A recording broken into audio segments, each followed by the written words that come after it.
there. Let's go on to another question. There we are. Charlotte Allen, please. Charlotte Allen. It's you. Is it right to send more troops to Afghanistan when so many lives have been wasted already? Is it right to send more troops to Afghanistan when so many lives have been wasted already? This is in the light of the plea for more troops from the Americans today, which is thought to be going to the American president. Charles Kennedy. No, I don't think you can make that case as things stand at the moment.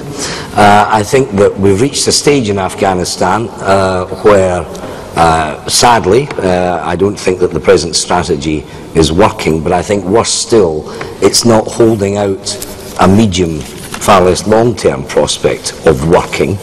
In fact, what working constitutes has never been adequately defined, or it's been defined, redefined and changed again to suit the political circumstances of whoever is talking about it at the time. So I wouldn't go for a further troop input from this country at this stage. I think that we're making a noble contribution there in terms of numbers and in terms of effect, and I think that perhaps some other countries need to look to the capacity in terms of troops that they've been willing to put in.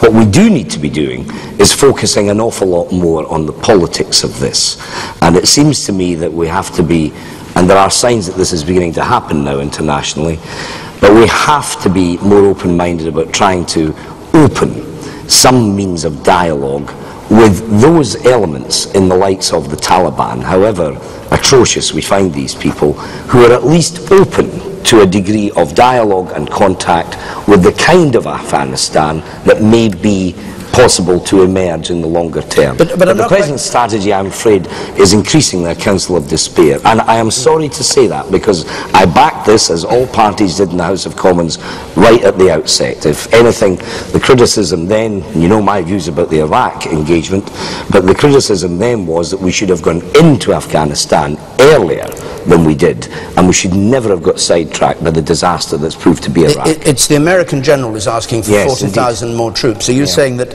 we shouldn't contribute to that, or that 40,000 more troops shouldn't go, period?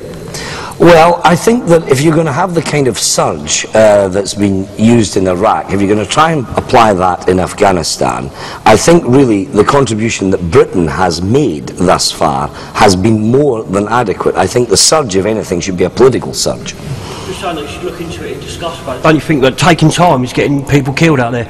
You know, so our soldiers are out there dying at the moment because people are faffing about, they're not getting the right equipment, they haven't got the money supporting them, and all the time you're saying talk about it, let's do that. People are out there dying. We made a commitment out there and we need to fulfil that. Do you think more troops should be sent? More troops should be sent and better equipment should be going with them. We made a commitment and we've got to honour that, as in Great Britain, what we've always done.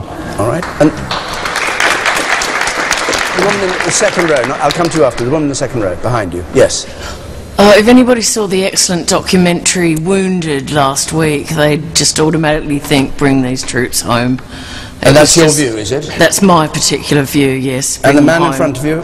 I have to agree. What are we actually solving? Are we actually solving any problems here by having forces in this country? I don't think we are. All right, there are a lot of hands up, but let me go to another member of the panel first, Dambisa Moyo.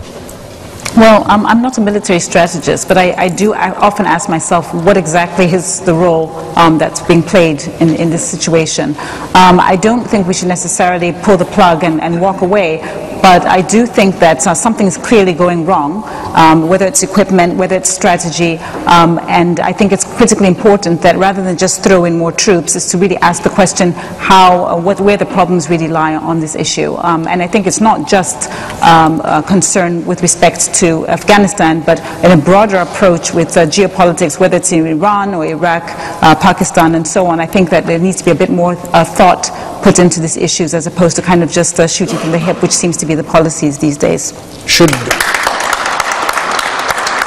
You've written critically about government aid. Do you think more government aid to Afghanistan would be the alternative to more troops? Well, I think the key point here is there's a crisis at the source of funding, and wherever it may be, whether it's in Africa or in Afghanistan, we need to figure out how we're going to have long-term solutions to these problems. African countries can't sit and expect public goods such as education, healthcare, and infrastructure and security to be provided by Western societies when they themselves are having problems financing their deficits and are borrowing to the hilt.